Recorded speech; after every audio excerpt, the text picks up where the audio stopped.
The following is a message from Action SA, responding to a dishonest press release from the Democratic Alliance today in Kwadukuza. Kwadukuza needs opposition parties to work together in good faith to unseat the ANC. Alongside other parties, Action SA is committed to building a viable opposition coalition to unseat the ANC in Kwadukuza.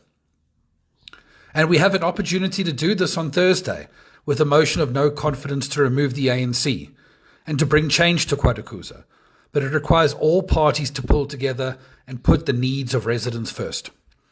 Unfortunately today, the DA adjourned a coalition negotiating meeting at 10 o'clock in the morning on the premise that progress was being made and further talks would ensue, but just 10 minutes later issued a press statement collapsing the coalition talks and attacking Action SA. This is the sort of petty politics that frustrates voters. At a time when voters are looking to coalitions to pull together and serve their needs, the DA is issuing press statements, collapsing these talks and attacking another coalition party. The DA has demonstrated this deliberate tactic of frustrating coalition talks in Kwadukuza in the same manner that they have done in Johannesburg, Tshwane and Ekurhuleni. And this can be corroborated by any number of the coalition parties involved in these negotiations. The DA statement accused Action SA of promoting cadre deployment and political interference in the administration. To clarify these two allegations, we offer the following. Firstly, we requested that the multi-party coalition agreement include a provision that the coalition must be consulted in an expedited process to appoint senior managers in crucial positions, like, for example, the head of electricity. We believe that service delivery performance can only start to improve with the right skills and experience at the top of each department. The DA characterizes this as cadre deployment.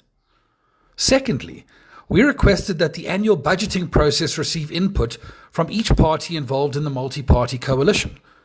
The budget process decides how hundreds of millions of rands are allocated and spent, and it is inherently a political process that is meant to carry out the election manifestos of the political parties in government.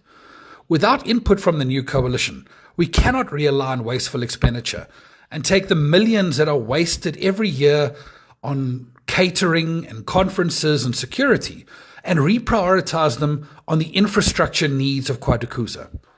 The DA characterizes this as state capture. Action SA's bottom line is this.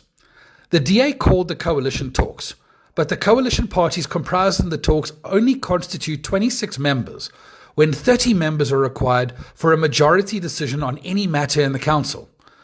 Their proposal from the DA is to refuse the coalition the ability to engage other political parties to obtain the further 4 votes that will be required to conduct any business in the Kwadukuza Council on behalf of its residents.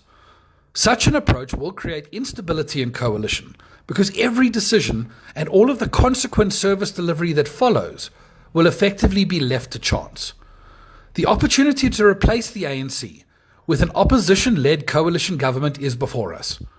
All that is required is for the DA to have the courage to make it happen and avoid the kind of pettiness that you see in this statement. Action SA remains committed to removing the ANC and installing this multi-party coalition because it is what the residents of Kwadukuza need. I encourage the DA to similarly prioritize the needs of Kwadukuza residents over the petty political point scoring that informed their statement and the collapse of the coalition talks.